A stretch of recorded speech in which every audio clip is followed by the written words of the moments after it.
The radio in the emergency bay had been playing something soft and forgettable when the first shot came through the window. Not a clean shot, a warning. The glass fell in big irregular pieces across the tile floor, and the sound of it was so sudden and wrong that for a moment nobody moved. 3 nurses, 2 orderlies, a duty doctor, and 17 patients across 6 beds in the trauma wing of District General Hospital, Quetta. A Thursday night in November. Cold air coming through the broken window and mixing with the antiseptic smell of the ward. Then the door at the far end opened, and 4 men came through. One in front was not wearing a mask. That detail would matter later, but in the moment it only registered as strange. The others had their faces covered with dark cloth, but the man leading them had decided apparently that he did not need to hide. He was somewhere in his mid-40s, heavy-set across the shoulders, wearing civilian clothes over what looked like body armor underneath. He held a short carbine loosely across his chest, the way a man holds a tool he has used many times before. He stopped just inside the door and looked at the room the way you look at a map, methodically, left to right. His eyes stopped on Nurse Zara Siddiqui. Not because she was the most visible person in the room. She was standing to one side of a patient bed, her back partially turned, checking a saline drip. She was 31 years old, not tall, wearing standard hospital scrubs and her hair under a light dupatta. She looked like exactly what she appeared to be, a night shift nurse in a public hospital, tired after 6 hours on her feet, occupied with the ordinary work of keeping a sick person alive. The man's eyes moved on. That was his first mistake, though he would not understand it for another 4 hours. Before any of us continue here, I want to say something to you directly. If you have found this channel and this story, and if you stay until the end, you will understand why I believe this is one of the most important stories we have told. Stories about people whose courage was hidden on purpose, by training, by duty, by choice. Please subscribe if you haven't yet, and tell us in the comments where in the world you are watching from tonight. We have listeners from Karachi to Kabul, from London to Lagos. Knowing you are there matters to us. Now let us go back inside that hospital, because in the next 4 hours, everything that mattered was going to happen in a space smaller than most people's apartments. The man with the uncovered face announced himself as Haider. Just that. No title, no group name, no manifesto. Later the analysts would debate what that meant. For now, he simply walked to the center of the ward, raised his carbine slightly, and said in a flat voice that everyone would sit down against the wall and no one would use a phone. 17 patients could not sit against the wall. Most of them could not sit up at all. Haider appeared to consider this briefly, then modified his instruction. Medical staff would move all ambulatory patients to the left side of the room. Non-ambulatory patients would stay in their beds. Anyone who was not a patient would sit on the floor against the right wall. He said all of this calmly, not angry, not theatrical. That calm was more frightening than anger would have been. Zara moved with the other nurses to help the patients who could walk. She did not speak to anyone specifically. She did not look at Haider longer than necessary. She helped an elderly man named Haji Farouk with his IV line, walking him the 6 steps to the left side of the room, sitting him gently against the wall, checking the angle of the needle in his forearm. A small thing. The kind of small thing that would save his life, because she did it precisely and without hesitation, because she kept that drip flowing correctly, because his blood pressure was already marginal before this night began. The doctor on duty, Dr. Anwar Balak, was 38, head of the night trauma team. He was an intelligent man. He assessed the situation in roughly 60 seconds and made a decision that would haunt him for years afterward, though not for the reason he later imagined.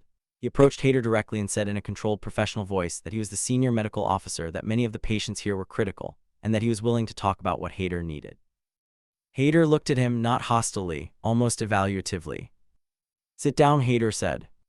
Dr. Balak sat. Zara noticed 3 things in the next few minutes that she filed away with the kind of automatic precision that most people do not understand comes from years of trained observation rather than any particular gift.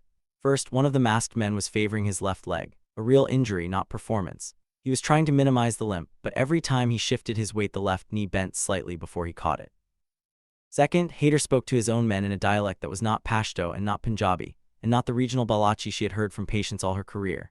It was something adjacent to all of them, modified, which meant either that he was from a specific border district she was trying to place, or that the dialect was being used deliberately as a private code among men from different regions who had agreed on a common way of speaking.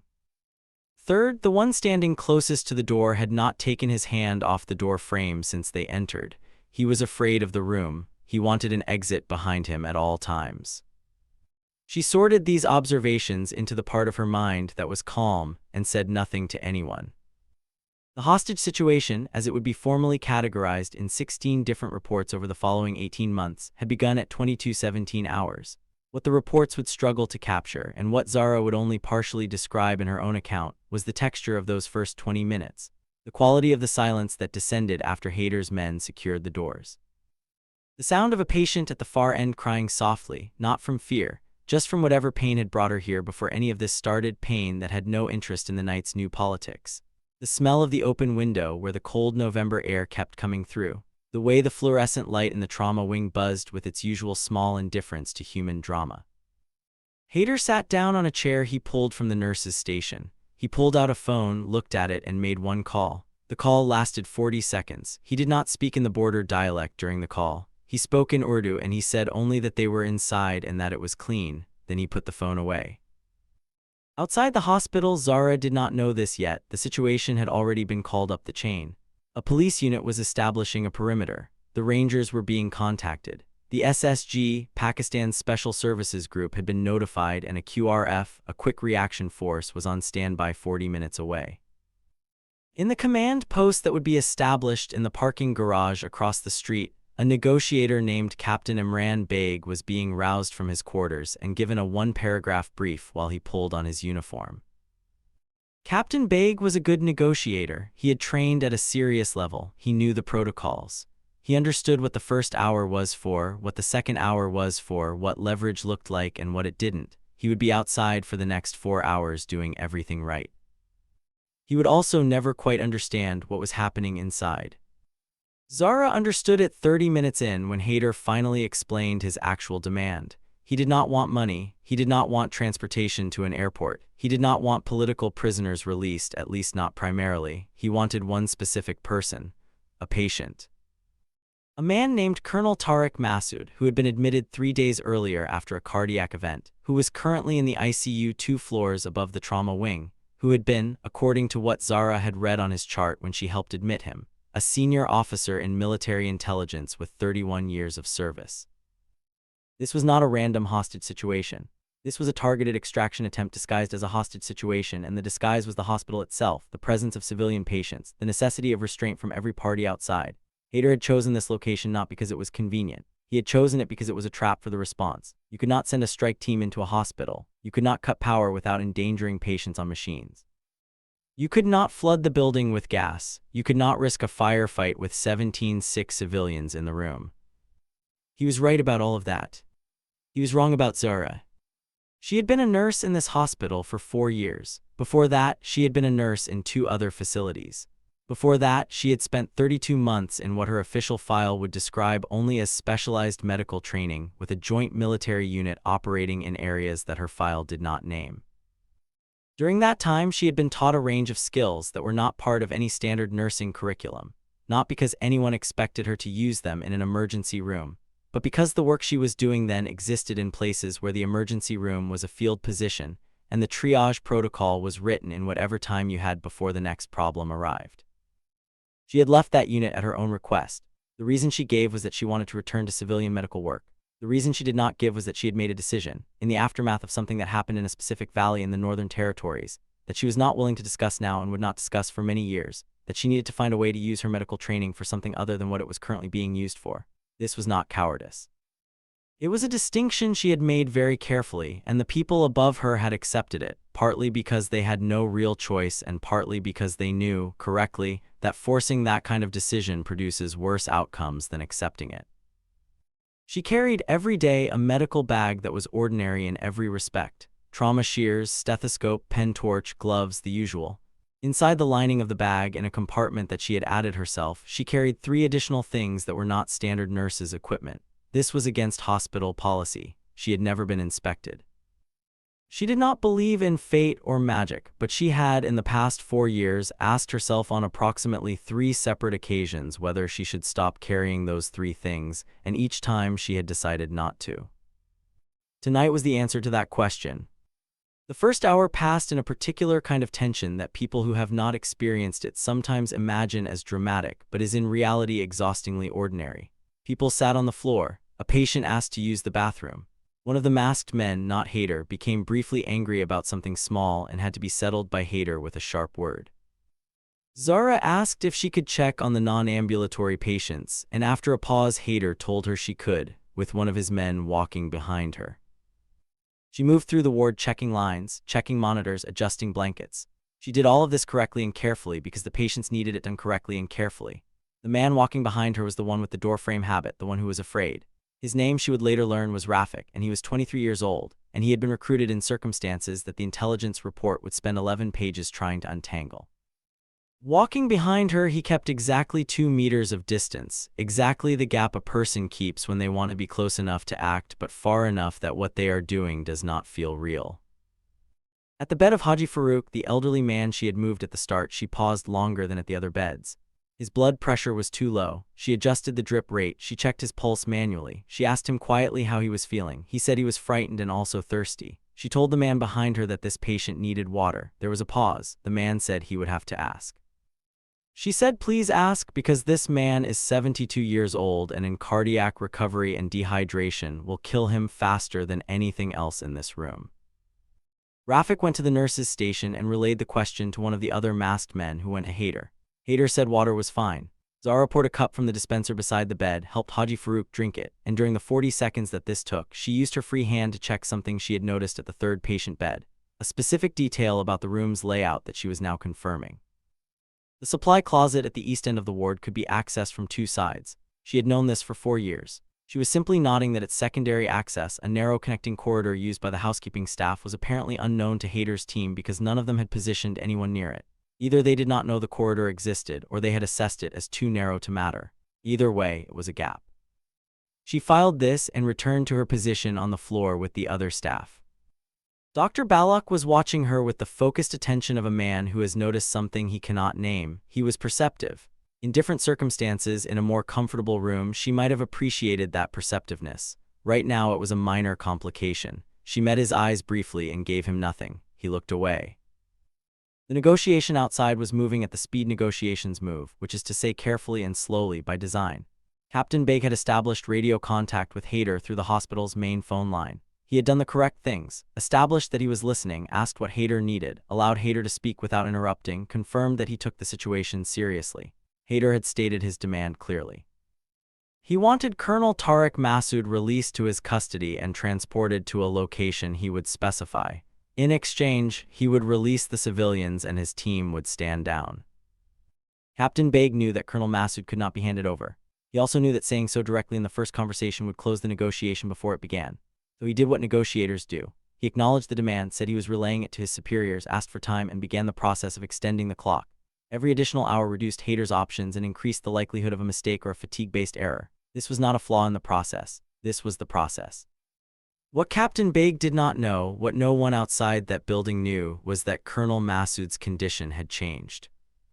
The ICU was 2 floors up. The trauma wing had no direct feed from the ICU monitors. But 15 minutes before the hostage situation began, Nurse Tahira, the senior nurse on the ICU floor, had come down to borrow a specific medication from the trauma bay's emergency cabinet. She had been heading back up when the men came through the door. She was now sitting against the wall with the rest of them, and she had not been able to get back to her patients. And she knew, in the way ICU nurses know things about their patients without seeing monitors, that a man who had survived a significant cardiac event 3 days ago, and who was under no sedation and almost certainly aware that something had gone wrong on the floor below him, was not going to be well served by the next 4 hours. She told this to Zara in a murmur during the 2nd hour, during a moment when Haider's men were briefly occupied with a patient at the far end who had started crying loudly from pain. Zara said very quietly, "How long does he have?" Tahira said she did not know. She said his last numbers had been borderline, and that was before any of this started. Zara calculated something in her mind, then she made a decision. She did not move immediately. This is what separates people who have trained for extended pressure from people who have not. The ability to make a decision and then wait for the precisely correct moment to act on it, rather than acting the moment the decision is made. The moment the decision is made often feels like the right time to act. It almost never is. She waited 22 minutes. During those 22 minutes, she watched Haider's team carefully, not by looking at them directly, which would have been noticed, but by monitoring them the way you monitor a patient, through peripheral vision, through sound, through the quality of movement in the room. She was building a map. The man with the injured leg, whose name she did not know, was sitting now. He had elevated the leg slightly by propping his foot against the base of a bed frame. This was good for him physically, and it meant his mobility was reduced. Rafik, the one who feared the room, was standing near the door he had originally entered from, but he had finally moved his hand away from the frame, which meant either that he was slightly more comfortable now or more likely that his arm had gone tired. Haider himself had made 2 more phone calls, short ones, neither of them in the border dialect. His focus was divided between the room and whatever he was hearing from outside, which meant his processing load was high. There was a 4th man she had been watching, who had positioned himself near the non-ambulatory patients. He was young, perhaps 20, and he had made an error that she had filed away in the first few minutes. He had removed his mask. Not completely, just pulled it down below his chin because the ward was warm and he was uncomfortable. Haider had not corrected him. This told her something about Haider's management of his own team that was useful. At the 2-hour mark, a patient at the far end went into respiratory distress. Real distress, not performance. The sound of it was unmistakable. Zara was on her feet before she consciously decided to stand, which is the reflex of every emergency nurse at every moment in every room. The body moves before the thought completes. Haider raised his carbine. She did not slow down. She said without looking at him, "That patient will die in the next 3 minutes if I don't clear her airway. You can shoot me or you can let me work." There was a pause that lasted perhaps 4 seconds and felt like much longer. She reached the patient. The patient was a woman in her 50s, post-surgical, whose airway had accumulated secretions in the absence of the suctioning protocol that the night staff would have been following. Zara cleared the airway with the speed and precision of someone who has done it 100 times, because she had done it closer to 500 times. She positioned the woman correctly. She checked breathing. She looked at the monitor. She adjusted one medication line. The woman's breathing stabilized. Zara stood up and looked at Haider. He had lowered the carbine. His face was entirely unreadable. She said, "I need access to the ICU. You have a patient up there who is also going to die if nobody checks on him." Haider said, "That patient is not my concern." She said, "He is your entire concern. He is the only reason you are here. If he dies before you get him out of this building, this entire night means nothing." Something moved in Haider's face, a small thing, a reordering of priorities. He said, "You will go with 2 of my men." She said, "I'll need my bag." This is the moment, not a dramatic moment, not a loud moment. A nurse asking for her bag because she needs her equipment. A reasonable request, the kind of request that happens 100 times a night in hospitals everywhere and is processed without any particular weight. Haider told Rafik to let her take the bag. Rafik checked it quickly, found the standard equipment, found nothing unusual, handed it back. She had counted on 2 things: that he would not know what he was looking for, and that the compartment she had added was made specifically to pass a casual check. She went to the stairwell with 2 men, not Rafik and not the injured one. Haider had kept those 2 in the ward. The men with her now were the young one with his mask down and another she had assessed as the most professionally composed of the 4, which in this context meant the most dangerous if she misjudged anything. The stairwell was cold, 2 flights up. The ICU doors were closed in the way ICU doors always close, sealing the quiet. Inside, Colonel Tariq Masood was indeed in distress. Not acute collapse, but the kind of sustained marginal deterioration that becomes acute without warning. He was 73 years old, not that she knew that yet, and his face when she came in was the face of a man who had spent 31 years in one of the more demanding professions in the country, and who was now lying in a hospital bed listening to distant sounds that he had spent most of his career analyzing and knew very well. He looked at her, he looked at the 2 men with her, he said nothing. She introduced herself and told him she was going to check his vitals. She did this with full clinical correctness because he actually needed it, and because clinical correctness was cover, and because clinical correctness was also simply the right thing, always, regardless of the other layers. His blood pressure was poor. His heart rate was irregular. He was stressed, which was unavoidable and also dangerous. She adjusted his medication through the IV line in a way that was entirely legitimate and also in the specific sequence and dosage, something she had been calculating for 40 minutes. Not to harm him, precisely the opposite, to stabilize him in a way that would last for approximately 3 hours and make him transportable without acute risk. She was, in effect, buying time and creating an option simultaneously. While she worked, she was also doing something else. The young man with his mask down had drifted to the window, which looked out over the hospital forecourt where the police vehicles were visible, and where, if you knew what to look for, the specific patterns of a tactical perimeter were clearly readable. He was looking out with the specific fascination of a young person who is seeing something they have thought about abstractly suddenly made real. His attention was on the window. The other man was watching her. This was the harder problem. She was not going to win a physical confrontation with a man holding an assault rifle at 4 meters. She was not going to try. What she was going to do was something that took significantly more precision and significantly more nerve. which was to do what she was already doing so well, so completely, so without apparent secondary agenda, that the man watching her would eventually allow his attention to distribute between her and the rest of the room. And in the moment when his attention distributed, she would do the specific thing she had been preparing to do. This took 11 minutes. He was not a bad guard. He was simply human, and the human nervous system cannot maintain peak alert across 11 minutes of a medical professional performing a clinical procedure on an elderly patient with no apparent threat in the room. His attention moved to the window twice briefly, and the second time she did what she needed to do with her right hand while her left hand continued the legitimate medical check with complete continuity of motion. She had placed something that was not a medication and was not a weapon and was not a phone. What it was, she would not describe in full detail in any account because some of her training insisted, even years later, that you do not describe the specific tools. What it did was create a signal, a very small signal on a very specific frequency, the kind of frequency that certain receivers carried by certain teams were configured to monitor. She was not certain anyone was monitoring, that was the honest truth of it. She had done this on the calculation that if there was a special operations element in the perimeter outside, which there should be if the situation had been correctly assessed, there was a reasonable chance the signal would be received and understood. If there was no one monitoring, she had lost nothing except the option. She completed Colonel Massoud's assessment. She told him quietly that he needed to stay calm and that his situation was being managed. He looked at her in a way that suggested he understood this to mean more than the clinical statement. He was a man who had spent 31 years reading subtext. He said in a voice that was steady in a way that must have cost him something, "Do what you need to do, nurse." She went back down with the two men. Haider asked for her assessment of Massoud's condition. She said he was stable for now, but that his medication schedule was critical and that she would need to go back up in 2 hours. Haider accepted this. She sat down against the wall again. Dr. Balak was watching her. She looked at him and this time let him read a small amount of what she needed him to read. Stay calm, stay still, be ready. He was a good enough reader that he nodded once, very slightly, and looked away. Outside, Captain Beg was in his third negotiating cycle with Haider. The conversation had been productive in the sense that Haider was still talking, which was itself a form of progress. But something had changed in the last few minutes. The SSG Rapid Reaction Team, call sign Cobra 1, had been updated on the situation and had repositioned from their standby point. Their commander, a major who would be referred to in every public record simply as the unit commander, had received a signal 17 minutes ago that had changed his read of the situation significantly.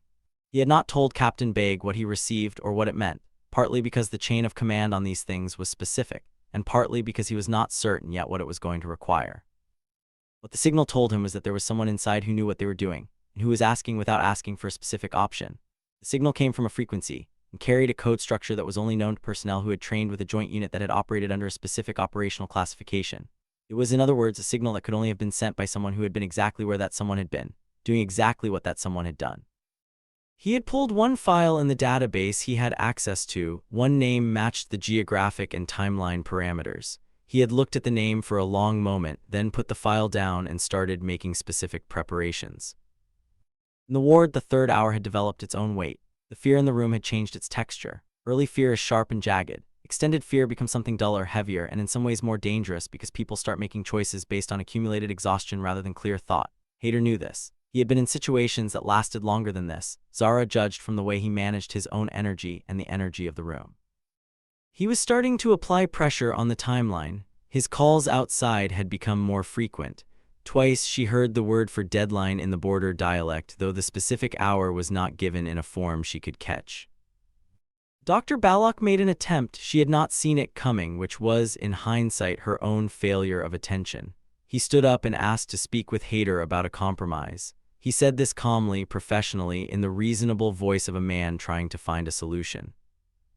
He proposed, apparently having thought this through, that Massoud could be transferred under a form of supervised medical custody, that a doctor could accompany him, that this might satisfy the condition of getting the patient out of the hospital while preserving the appearance of medical authority. It was not a bad idea, actually. It was the kind of idea a smart man in an impossible situation produces. Haider listened to all of it, then he told Dr. Balak to sit down. He was not angry. He simply had no use for the offer because his situation was more specifically constrained than Dr. Balak understood. Zara noted that Haider had not looked at her during this exchange. He had looked at Dr. Balak throughout. This told her that Haider had made a category decision early in the evening. The doctor was the decision-maker in this room, the natural authority, the person whose proposals mattered. Zara was medical support staff, useful for keeping the patients alive, not relevant to the calculus of the situation. This was the second mistake, though it was the same underlying error as the first, which is that the most dangerous person in a room is frequently the one who has the most reason not to appear dangerous. She had, in the last 3 hours, built a very specific picture. She knew which of the 4 men was most likely to hesitate in a crisis. She knew the layout of the room and the corridor in enough detail to account for 3 separate contingencies. She knew Masood's medical status was now stable enough for approximately 2.5 more hours. She knew the secondary corridor access to the supply closet, and she knew, from the specific pattern of the signal she had sent, approximately what kind of response was being prepared outside. She did not know the timeline. That was the one variable she could not control. She also knew that she had one thing that most people in her position would not have, and that was the absolute certainty that she was going to make a mistake at some point in what was coming. Not because she was not capable, but because everyone makes a mistake always in conditions like this, and the question is never whether the mistake will happen, but whether you have built enough margin into the situation that the mistake does not become the deciding factor. She had tried to build that margin. She was not certain she had built enough. At 2 hours and 50 minutes, she asked Haider if she could check the non-ambulatory patients again. He said yes. The same guard came with her. She moved through the ward. She checked lines. She checked monitors. She adjusted 2 medication rates and documented them on a clipboard she had found, because the documentation mattered and would matter later, and also because a nurse with a clipboard is even more categorically invisible than a nurse without one. At Haji Farouk's bed, she paused again. He was sleeping lightly, which was the right thing. His blood pressure was better. She checked his IV line and in doing so shifted the angle of the bed slightly, a small mechanical adjustment, 3 centimeters. This was not a medical decision. This was a positioning decision. She needed a specific sightline from a specific point in the room, and the bed had been blocking it, and now it was not. She returned to her position on the floor. 8 minutes later, at the window above the secondary corridor access, there was a sound, not a dramatic sound. A small scraping, the kind of sound an old building makes, the kind of sound that in 3 hours of ambient tension has lost its power to alarm. Haider's man near the corridor did not react. Zara did not react. 12 minutes after that, which is to say at 3 hours and 10 minutes from the beginning, Haider received a call from outside that apparently contained information he had not expected. His body did not change much. He was a disciplined man, but his eyes moved to the ward exit and then back to his phone, and in those 2 seconds she saw him recalculate something. He was going to accelerate. She could feel it. He had been told something outside from his principals that was moving his timeline up. She had perhaps 15 minutes before he attempted to move Masood, and when he attempted to move Masood, the situation would break, one way or another, because moving a cardiac patient through a secured building with armed men was going to create a cascade of medical emergencies that she would not be able to contain while also doing anything else. She needed the external element to move. She did not have a way to communicate this. The signal she had sent was a one-time signal. There was no back channel. She was working as she had worked before, in a context where the people who might help her could not hear her, and she could not hear them, and the only connective tissue between what she was doing and what they were doing was the shared understanding, built in a different place and time, of how these situations develop and what the decision points look like. She made a choice. It was not a good choice in the sense of being clean or certain. It was the best choice available, which is a different thing and is, in her experience, almost always the only kind of choice available. She stood up. Haider looked at her immediately. She said, "I need to go back up to Masood. Now, his evening medication window is closing." Haider said, "Sit down." She said, "His medication window is specific. If I miss it, he will destabilize and you will not be able to move him. If you want him alive and functional, I need to go up in the next 10 minutes. Haider looked at her for a long time. She returned the look with nothing on her face. Just the steady professional concern of a nurse who is telling you something medically true, which it was, which is why she had chosen it. He told the same 2 men to take her up. They went up the stairs again. The young one was still watching the forecourt out of the window on the landing when they passed, and she noticed, because she could not help noticing, that the pattern of vehicles outside had changed slightly in the last 3 hours. Specific vehicles had moved. This could mean a great number of things, and she did not have time to interpret it except to note that things outside were in motion. Inside the ICU, Colonel Masood was awake and watching the door. He had the look of a man who has been waiting. She worked on his IV line. She talked to him quietly about his medication. She also said, very low and without changing the movement of her hands or the expression on her face, "In approximately 4 minutes there is going to be a distraction at the ward entrance on the floor below, if my judgment is right. When you hear it, do not move, do not react, and stay in this bed." He said in the same quiet voice, "And if your judgment is wrong?" She said, "Then we have another problem." He said, "Are you going to tell me how you know this?"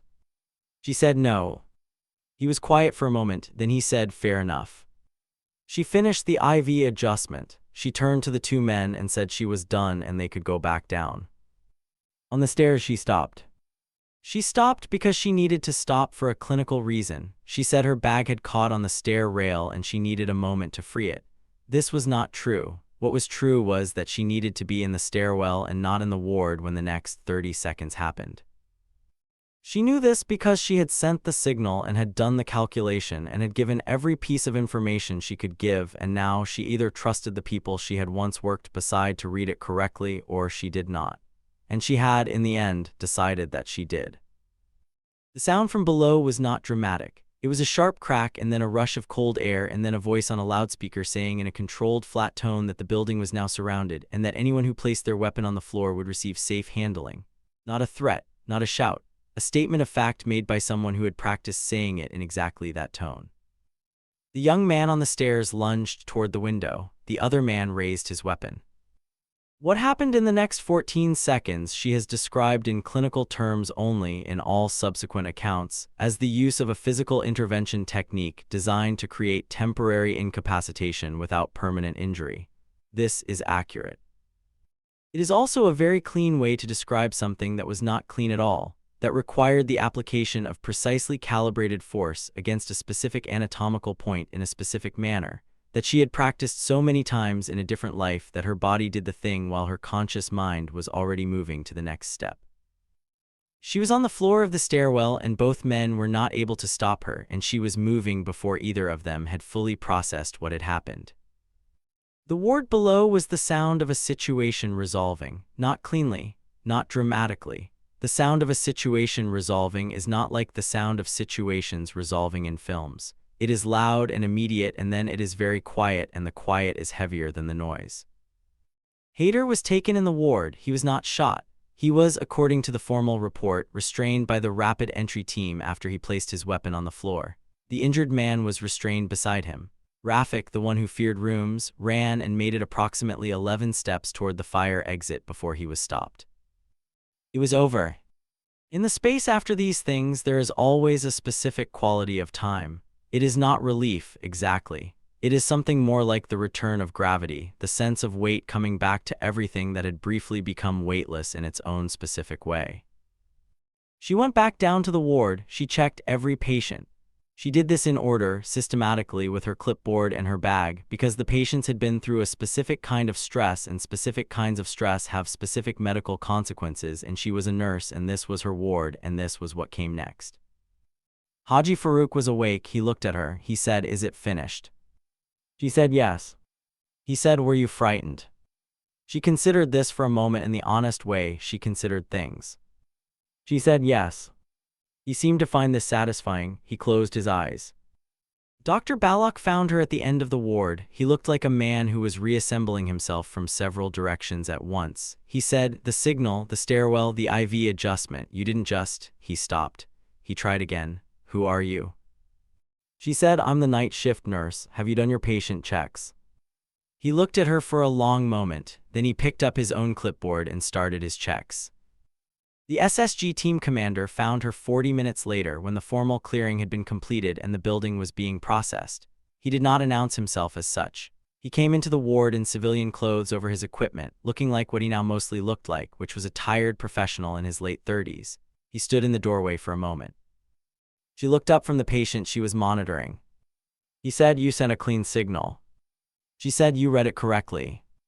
He said, "We weren't sure what you needed until the second trip upstairs." She said, "That was intentional." He nodded. He said, "Masood is going to make it."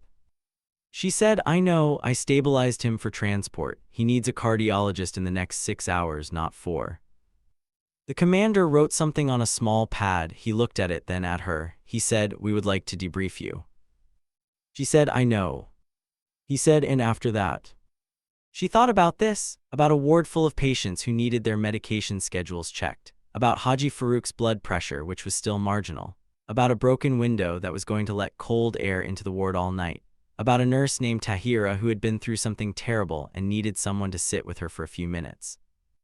She said, "After that I have a full shift to finish." The commander almost said something, then he did not say it. He put the pad away. He left the way he had come.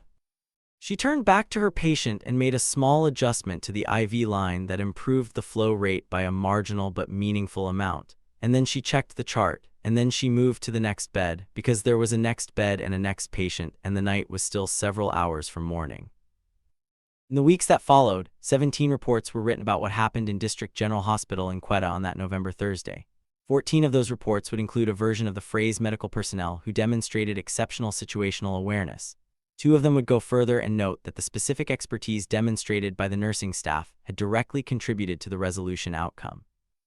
One of them, the internal SSG assessment, would be classified in its specific details, but would note in its opening paragraph that the effectiveness of the external intervention was materially dependent on information management by a person inside the building whose capability exceeded their apparent role. None of them used her name in any version that became available. She did not particularly want them to.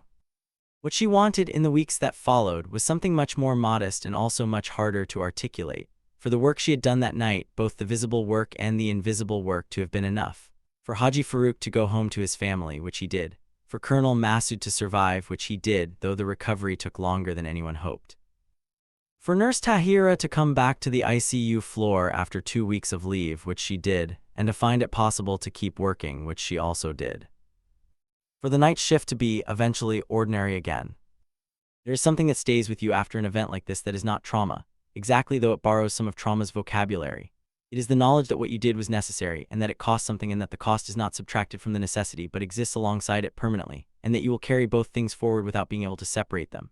Every person who has worked in the places she had worked knew some version of this. It does not go away.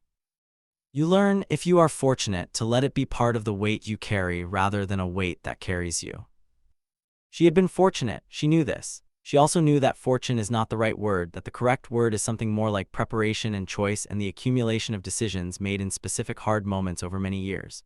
The preparation does not eliminate the fear, and the preparation does not guarantee the outcome. What it does is give you something to stand on when the floor disappears. She had stood on it, the floor had not disappeared.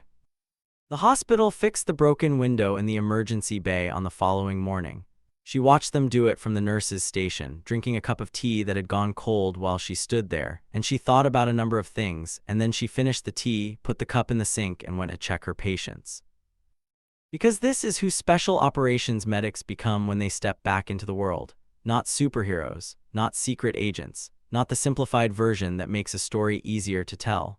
They become people who do their job with an extra layer of precision that most people around them cannot explain and do not need to.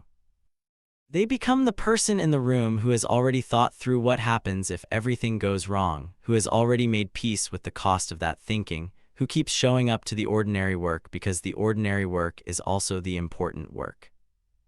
Haider and his team were processed by the relevant authorities. The intelligence that came from the debriefs would fill its own set of classified folders. Haider himself, it emerged, had served in a military capacity in a previous life, which explained a great deal about the professionalism of the operation and also about its specific gaps. He had not miscalculated the external response. He had not miscalculated the building.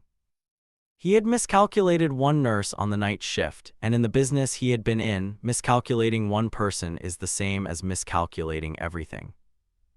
Dr. Balak wrote her a short note. He left it at the nurse's station. It said only, "I have been a doctor for 12 years and I thought I understood what it meant to be calm under pressure. I am revising this understanding. Thank you." She read it once, folded it, and kept it in her bag alongside the other things she always carried. Rafik, the young man who had been afraid of rooms, would eventually give a full cooperative statement to the investigators. He was 23 and had been recruited in a way that the investigators would spend considerable time understanding.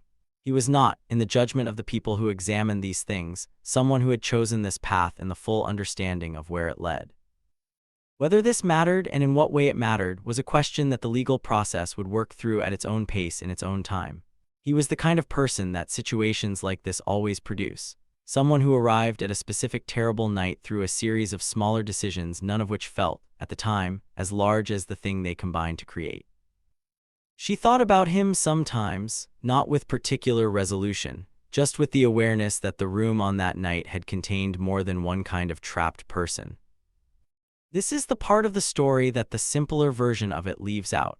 The part where no one is simply a villain and the costs are distributed in ways that don't sort cleanly into deserved and undeserved. Hader had made choices that she would not defend, and that had endangered everyone in that building. He was also clearly a man of some capability who had ended up in a place where that capability was being used for something specific and destructive, and the path from capable person to that specific night was long and not entirely his alone. None of this excused him. All of it complicated the satisfaction of the ending. She did not spend too much time on this. She had patience. Colonel Massoud requested to see her before he was transferred out of the hospital, 10 days after the incident. She came to his room on her lunch break. He was sitting up in bed, looking better than he had any right to look given everything. He had the specific quality of attention that very senior intelligence officers develop, which is the ability to look at a person as if they are the only thing in the room worth thinking about. He said, "I understand I owe you a significant debt." She said, "You owe yourself a significant debt. Your own health nearly killed you before anyone else had the chance."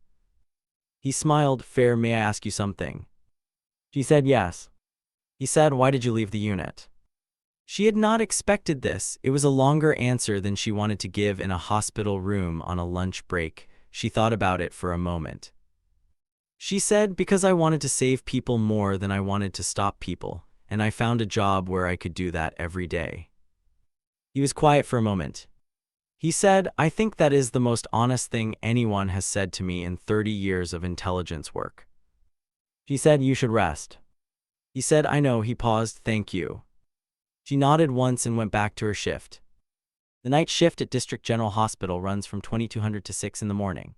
During those 8 hours, across 6 wards and 2 ICU bays and 1 trauma bay and 1 pediatric annex, approximately 400 decisions are made by nurses who are tired and precise, and who have built through years of practice the ability to see what matters and move toward it without waiting for permission. These decisions are mostly invisible. They happen in the small hours, in the specific language of vital signs and medication schedules, and the sound of a patient's breathing in a darkened room. They keep people alive who do not know they were in danger. They prevent failures that nobody will record because they were prevented. This is the work. It is not glamorous in the way that military action is sometimes presented as glamorous. It is demanding in a way that is harder to dramatize and therefore easier to overlook. The people who do it carry it home in their muscles and their attention and the specific way they look at other people, always assessing, always nodding, always filing away the details that might matter later. She was, in the simplest possible description, very good at this work. She had been good at the other work too. She had decided, in a valley that she did not speak about, that she wanted to bring her capability to something that built rather than something that stopped, and this distinction had seemed enormous to her at 27 and still seemed important to her at 31. Some of the people she had worked with in that other context did not entirely understand this distinction. Some of them did. The commander who came to the ward that night, who had read her signal and moved his team into position at exactly the right moment, had understood it from the beginning. He had been the one years ago who signed the paperwork when she requested transfer. He had not tried to talk her out of it. He had said only, "If you ever need anything, the frequency is the same."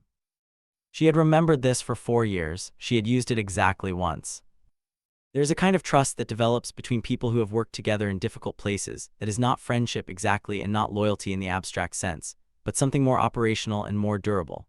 The shared understanding that if you send a signal in the dark, someone will be listening. That the things you learned in hard rooms do not disappear when you walk out of them into a different kind of work. That the capability you built does not require a uniform or a specific rank to remain what it is. She trusted this. She had been right to trust it. The signal had been received. The timing had been precise. 14 seconds in a stairwell and everything downstream of those seconds. Haji Farouk going home, Massoud surviving, 17 patients coming through a night they did not expect. The broken window had been repaired. The ward was warm. The night shift was ordinary again. She put on her stethoscope, picked up her clipboard, and started her rounds. "Before we go, I want to stay with you here for just a moment, because stories like this one do not end with medals or speeches or the moment the threat goes down. They end with a woman checking an IV line at 4 in the morning, doing the next necessary thing with all of herself. If this story found something in you, if it made you think about the people who are capable of more than their visible roles suggest, please subscribe to this channel so we can keep finding these stories and telling them the way they deserve to be told. Leave a comment below and tell us what stayed with you, and tell us where in the world you are watching from tonight. We read every single one, and we will see you in the next story.